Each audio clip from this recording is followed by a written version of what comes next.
There is a version of you that wakes at 3 a.m., your heart doing something that isn't quite beating. It's more like flinching.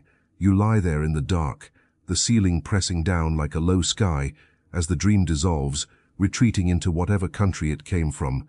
You reach for it the way you'd reach for a name you can't remember, desperate, grabbing at smoke, and then it's gone. And you are left holding nothing except the residue of a feeling you cannot name, but would recognize anywhere. The sense that something true just tried to reach you through the only channel you can't screen. You fell asleep. You gave up control. And your mind, the same mind that spent all day curating your personality, managing your image, maintaining the scaffolding of the self you've agreed to be, took the opportunity to tell you something you have been refusing to hear while conscious. Your nightmare wasn't random noise. It was a dispatch from the interior. I need to start with that. Because the thing about nightmares is that we treat them like a malfunction, like static, like the mind's version of a fever hallucination, embarrassing, irrational, to be shaken off and forgotten before breakfast. We do not treat them as information. And that particular refusal, the refusal to sit with what the dreaming mind produces, is itself a diagnosis. My friend Rania is a radiologist in Karachi. She has been a radiologist for 14 years. She is precise, careful, methodical. She reads the body's hidden language for a living, finds the shadows in the scan that ordinary eyes miss. She is, in the most literal professional sense, a reader of what lies beneath. And for 3 years, she had a recurring nightmare. Always the same. She is in the scanning room, but the machine isn't showing her images of a patient. It's showing her images of herself, her own internal structures, and the image is wrong. Something is wrong inside her, but she cannot read it. She does not know this particular language. She cannot translate it. She wakes in a cold panic. She chalks it up to professional anxiety. She books no appointments with a therapist. She tells no one. She keeps reading other people's scans. The nightmare keeps returning. And Rania, a woman who literally locates the unseen for a living, refuses to look at what her own unconscious is directing her toward, which is this: that for 3 years she has felt something profoundly, intolerably wrong in her life, in her marriage specifically, in the slow, civilized suffocation of a partnership that had become a contract rather than a connection. She does not have the language or the courage to read it. The nightmare wasn't about cancer. It was about Rania. This is the mechanism we need to name, and it has a technical title that most people find cold and clinical, even though what it describes is devastatingly personal. Affect dysregulation in the service of identity maintenance. Stripped of its academic coating, this means you have feelings, probably large and urgent ones, that contradict the story you are telling yourself about your life. And those feelings, because they are incompatible with the narrative of the self you have constructed, the competent professional, the stable parent, the contented spouse, the person who has it basically sorted, get suppressed during waking hours through an exhausting combination of busyness, distraction, rationalization, and the quiet brutality of simply refusing to look. They go underground. And underground, in the processing architecture of REM sleep, they don't disappear. They get amplified. They get translated into the emotional vocabulary that the sleeping mind has available to it, which is imagery, symbol, physical sensation, and above all, fear. Your nightmare is not a monster. Your nightmare is the effect you've been refusing to sit with all day, wearing a monster suit. Carl Jung spent decades building a framework for this, but the core of what he was saying was simpler and more devastating than most people want to acknowledge. He called the repository of the suppressed and unacknowledged the shadow, not the Freudian unconscious full of repressed sexuality and childhood trauma, though that's there too, but specifically the parts of yourself that you have decided are incompatible with the person you are trying to be. Your rage, your cowardice, your boredom, your secret longing, your grief. And Jung's insight, the one that is uncomfortable enough that popular psychology consistently softens it into meaninglessness, is that the shadow doesn't just sit quietly in storage. It exerts pressure. It pushes back against the conscious self.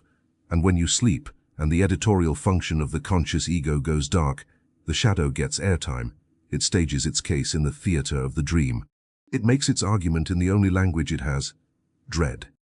The counter-argument to all of this is not stupid. It deserves to be stated clearly, because people who dismiss dream interpretation have a serious point. The serious point is this.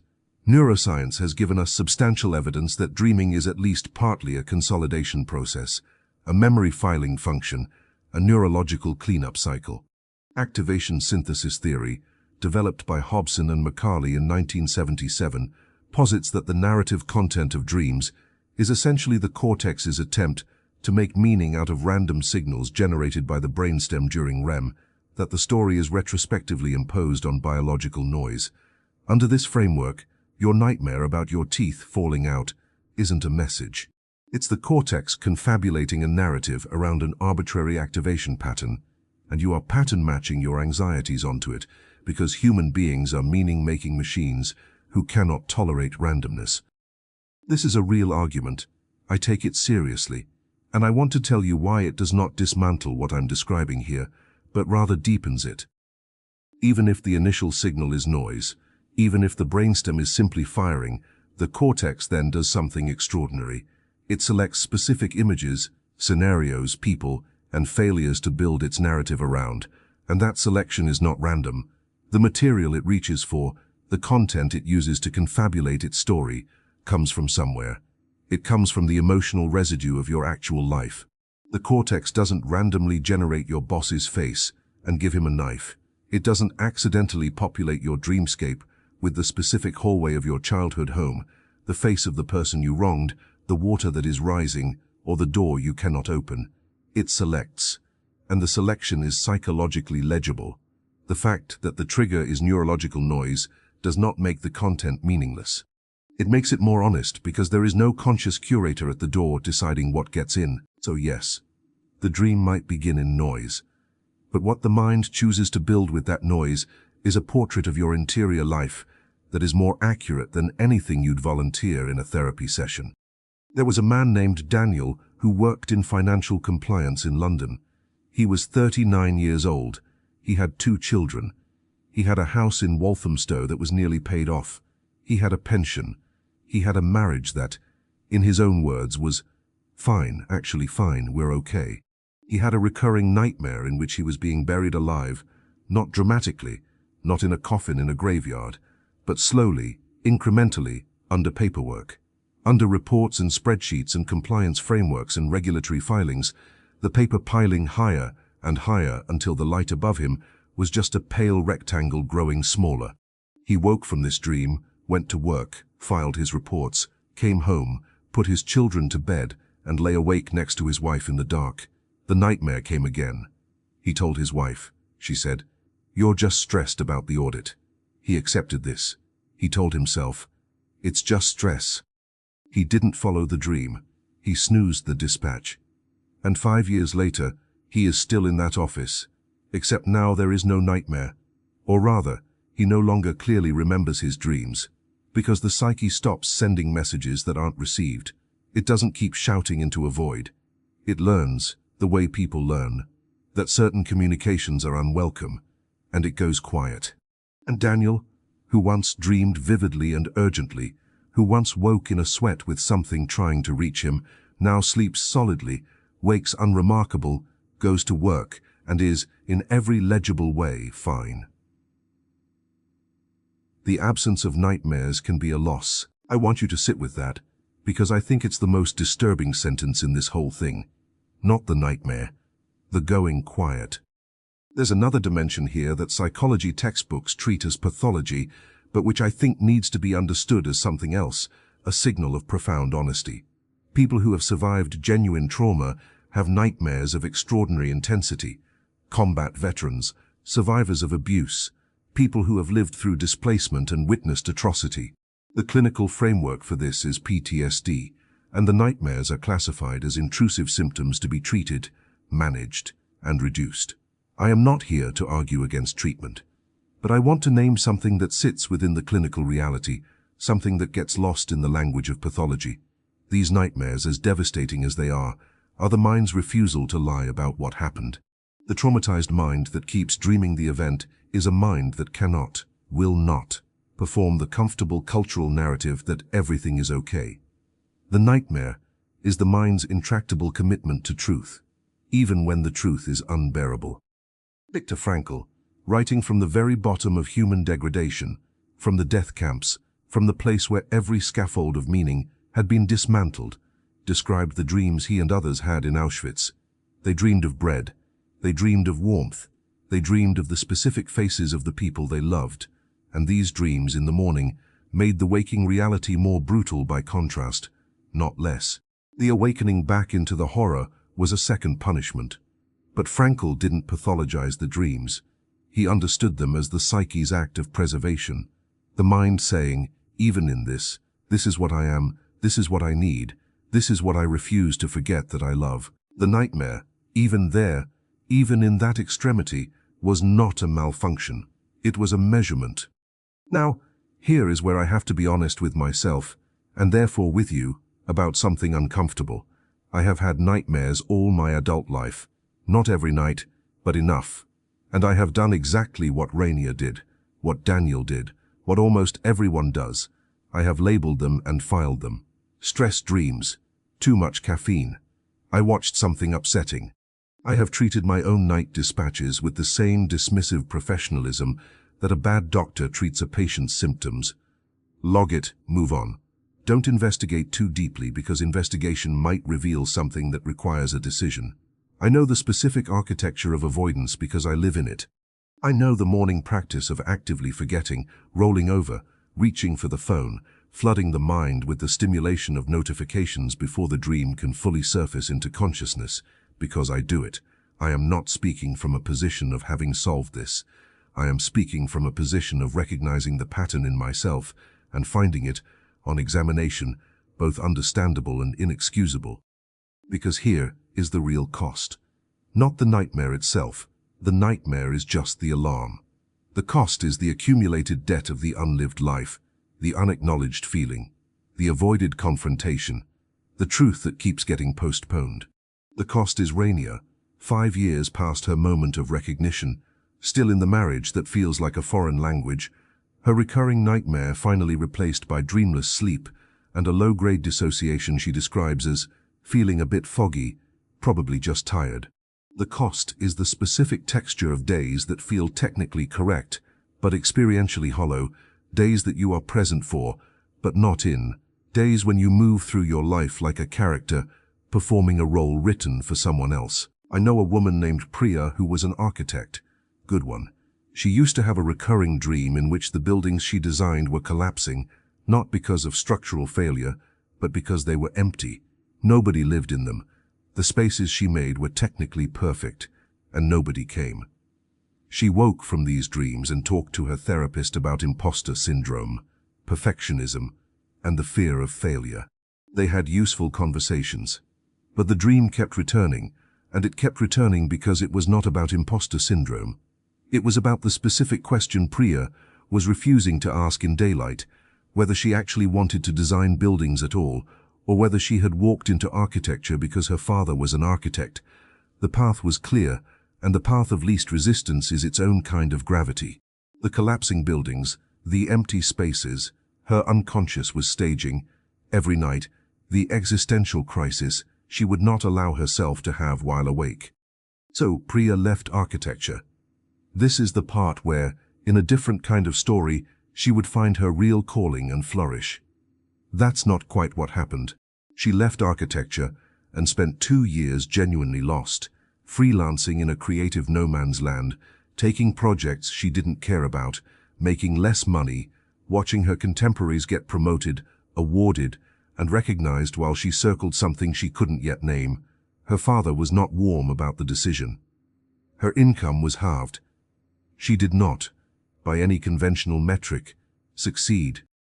But something changed in her dreams. The building stopped collapsing.